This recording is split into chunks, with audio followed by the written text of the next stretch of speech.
Assalamualaikum warahmatullahi wabarakatuh. Selamat pagi anak-anak. Selamat pagi dan salam sejahtera bagi kita semua. Pada kali ini, pada mapel simulasi dan komunikasi digital dengan materi pembelajarannya masih tetap yaitu tentang pengolahan informasi digital dengan pertemuan yang ketiga. Pada pertemuan yang ketiga kali ini, kita masih tetap belajar tentang pengolahan informasi digital. Yang kelima yaitu tentang penulisan rumus. Bagaimana sih cara kita membuat sebuah rumus? Seperti kayak rumus matematika, fisika, kimia. Itu ada cara sendiri dalam sebuah Microsoft Office Word. Nah, di sini ada namanya vector equation pada menu Insert, yaitu digunakan untuk apa sih? Yaitu digunakan untuk fasilitas pada Microsoft Office Word yang disediakan untuk menuliskan rumus dan simbol yang tidak terdapat pada keyboard. Dengan adanya fitur equation, rumus-rumus yang rumit dapat dibuat dengan lebih mudah dan lebih cepat. Nah, kita lihat di situ ada dokumen asli. Bayangkan benda diletakkan di antara titik fokus dan cermin, memiliki sifat maya, sama tegak dan diperbesar. Hubungan antara jarak S dan jarak bayangan S second akan menghasilkan jarak fokus F. Hubungan tersebut secara matematik dapat ditulis 1 per F sama dengan 1 per S plus 1 per S petik. Nah, dokumen ini bisa kita rubah. Dokumen ini bisa kita rubah dengan cara seperti ini. Dengan bentuk yang sama, bayangan benda yang diletakkan di antara titik fokus cermin memiliki sifat maya dan tegak dan diperbesar. Hubungan jarak benda S dan jarak bayangan S T akan menghasilkan jarak fokus F. Bisa kita tuliskan atau kita buat rumus dengan menggunakan equation seperti gambar yang ada di bawahnya, yaitu 1 per F sama dengan 1 per S plus 1 per S petik. Nah, selanjutnya, bagaimana cara kita membuat sebuah daftar isi? Nah, ini kita ada contoh dokumen yang mana di situ berisikan daftar isi ya yang belum kita olah, yaitu ada bab 2 perangkat lunak pengolahan kata. Di situ ada A definisi perangkat lunak pengolahan kata, bla bla bla, ada ketikannya. B mempersiapkan perangkat lunak pengolahan kata. Di situ ada teks-teksnya dan ada gambar-gambarnya. Bagaimana cara kita mengolah menjadi daftar isi? Kalau kita kelola menjadi daftar isi seperti ini. Nah, daftar isi berdasarkan gambar di atas akan tampak sebagai berikut. Nah, itu pada bab 2 perangkat lunak pengolah kata, itu pada halaman yang 2. A titik definisi perangkat lunak pengolah kata titik-titik, itu ada halaman yang kedua. Dan B di situ mempersiapkan perangkat lunak pengolah kata di halaman 2 melalui apa? Melalui start shortcut, itu ada di halaman 2. Nah, itu membuat sebuah daftar isi. Itu bentuk aslinya, dokumen hasilnya yang belum kita buat daftar isi. Bentuk daftarnya adalah yang ada di bawah. Untuk membuat sebuah daftar isi, caranya adalah sebagai berikut. Kita bisa menggunakan namanya fasilitas style dan heading. Pada blok kata atau kalimat, jadi blok kata atau kalimat yang akan dijadikan heading 1, misalkan bab 2. Di situ kita blok dulu, baru kita nanti pilih tabs home, oke ya. Ada style, ada pilih heading 1 untuk menunjukkan judul babnya. Itu ada contohnya sih. Heading 1, setelah itu style dulu, heading 1, kita pilih situ. Oke ya. Untuk membuat subbab ada pada heading 2, seperti tadi kita contohkan di sini ada divisi perangkat lunak pengolah kata. Itu masuk ke heading 2. Oke kan? Misalkan definisi perangkat lunak pengolah kata.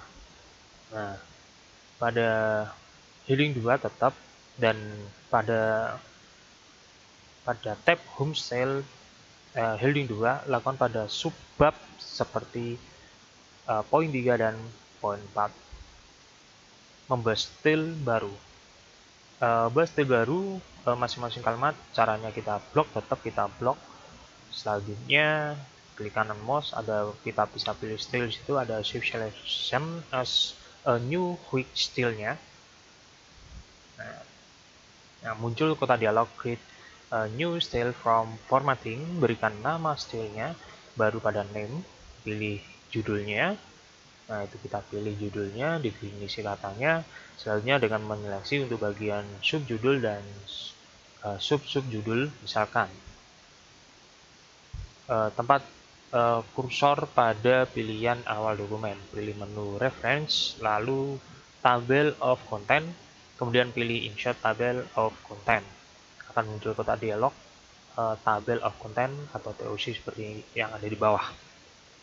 Oke, kita insert table of content. Misalnya kalau kita pilih ada heading 1 itu adalah babnya ya, subbabnya atau sub-subbabnya pada heading yang ketiga. Setelah kita klik OK. Pilih format digunakan pada general, misalkan format, lalu kita klik option. Itu ada pilih seperti gambar yang ada di bawahnya, ada stylenya, ada heading 1, 2, 3, sama gitu ya. Kita kasih outline, silahkan bisa dikasih outline, kalau enggak ya kita centangnya kita hilangkan. Kita klik OK. Pada bagian TOC, level akan terisi secara baku, heading 1 sama dengan 1, heading 2 adalah 2, heading 3 adalah 3.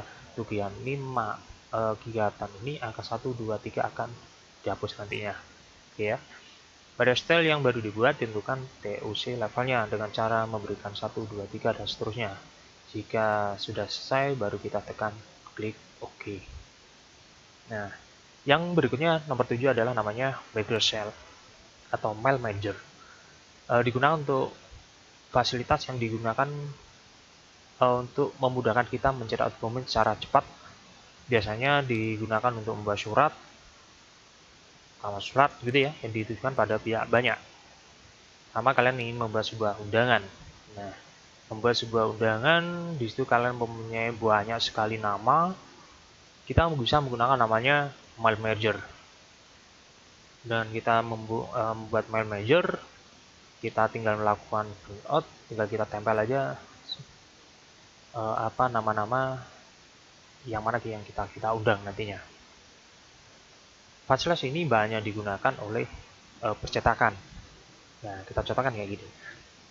Adalah dua jenis dokumen dalam berkas berbeda, seperti surat yang berisi pemberitahuan tadi dan daftar nama orang tua di kelas dibuat dalam bentuk file Excel. Jadi pas waktu kita pelajaran luring, semoga aja tahun depan kita sudah bisa pelajaran luring, ataupun tahun ini kalau sudah bisa luring normal seperti biasa, kita bisa menjalankan atau kita bisa secara praktek mempraktekkan bagaimana cara menggunakan Mail Manager atau membuat daftar nama ya dengan menggunakan namanya Mail Manager. Oke. Nah, ini contoh yang ada di sini. Kita menggunakan namanya mailing atau Mail Manager. Daftar nama orang tua hanya berisi komponen yang akan dimasukkan ke dalam surat seperti contoh berikut ini, yaitu nama, alamat 1, alamat 2, kota, dan kode pos. Nah, ini dengan menggunakan file Excel dulu. Jadi kita filenya Mail Manager itu ada matching antara Word dan Excel. Datanya ada di Excel, kita kelola dengan menggunakan namanya Microsoft Word nantinya. Nah, siapkan dokumen utama yang akan kita kirimkan, pilih menu mailing, pilih select recipients, dan kemudian kita pilih use existing list. Sisipkan berkas yang telah dibuat dalam bentuk Excel dengan nama seperti pada gambar 235 yang tadi, yang atas itu tadi. Jadi contoh paling bawah itu file mailing use an existing list. Jadi akan nanti kita ambil data yang ada di atas tadi, yang kita buat dengan menggunakan Excel tadi. Nah, sekarang lakukan proses berikut ini. Aktifkan kursor pada dokumen yang kita buat, pilih insert merge field. Akan Anda lihat rentakan daftar judul seperti di samping ini, gitu ya. Letakkan kursor pada tempat yang sesuai, lalu klik retakan judul dengan nama yang sama, maka akan keluar bentuk seperti di bawah ini. Nah, itu. kita praktekkan nanti gitu ya. Bapak Ibu namanya itu akan nanti muncul, alamatnya 12 akan muncul, kotanya dan kodenya akan muncul nantinya. Kita pilih satu nama, nah itu kan namanya siapa tadi, terus kita buat insert fieldnya, nama fieldnya, alamat, kita fieldnya lagi alamat 2, terus di kota mana dan kode posnya. Anda dapat melakukan hal yang sama sekalipun butir yang akan disimpan terletak di tengah dokumen. Untuk mengakhiri proses file merger, pilih tombol finish dan merger. Akan keluar 3 pilihan seperti tertera pada halaman berikut. Di situ ada edit individual dokumen, ada print dokumen, atau send email message. Mencetak dokumen. Bagaimana sih cara kita mencetak dokumen setelah kita melakukan redikan dari pertemuan pertama, kedua, dan ketiga? Kita belum ada tugas, kan? Belum ada tugas, atau lainnya belum. Nanti terakhir nanti ada tugas pada pertemuan yang ketiga. Bagaimana sih cara kita mencetak dokumen setelah kita mengetik dengan format ataupun dengan cara yang kita pelajari? Di sini yang terakhir adalah bagaimana kita melakukan printout. Nah, dimana dengan mencetak dokumen pada Microsoft Word versi sebelumnya, mencetak pada Microsoft Word 2010 ke atas, terdapat perubahan yang agak signifikan. Perubahan tersebut ada pada tampilan print previewnya yang langsung terlihat di samping dari tombol print seperti tertera pada gambar di bawah ini. Nah, itu print previewnya ada di sampingnya langsung. Oke, settingnya, fixnya, nah itu yang paling penting juga. Kalian menggunakan kertas A4, menggunakan F4, atau menggunakan letter itu berbeda-beda. Jadi ada setting teksnya lagi. Yang kamu print itu nomor page 1, page 2, atau page 3 itu juga berbeda-beda lagi. Oke. Bagian-bagian menu print pada gambar yang di atas tadi adalah sebagai berikut, yaitu nomor 1 adalah print digunakan untuk ini ya, nomor 1 adalah print. Print digunakan untuk menentukan banyaknya jumlah cetakan yang kita butuhkan. Terus printer itu adalah digunakan untuk menentukan pilihan printer yang akan digunakan untuk mencetak. Printer dapat yang langsung terhubung dengan komputer ataupun yang terhubung melalui jaringan komputer. Berikutnya adalah setting. Setting digunakan untuk memilih bagian dokumen yang akan kita cetak. Dan selanjutnya, nomor 4 adalah page. Page di sini sebetulnya sama dengan tabs page layout, yaitu berhubungan dengan posisi kertas, ukuran kertas, batas kertas, dan sebagainya.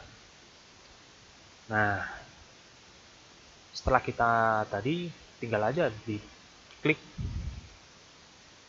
print, itu ada gambar print, preprint, dokumen langsung tercetak. Nah, ini yang terakhir, yaitu hari ini ada tugasnya ada 5 aja, nggak usah terlalu banyak. Ini tugas akhir sebelum kalian besok memasuki ujian mid semester. Nah, untuk ujian mid semester materinya mengarah ke algoritma dan logika. Kalau Microsoft Office Word belum masuk, nanti masuk ke ujian semester gasalnya.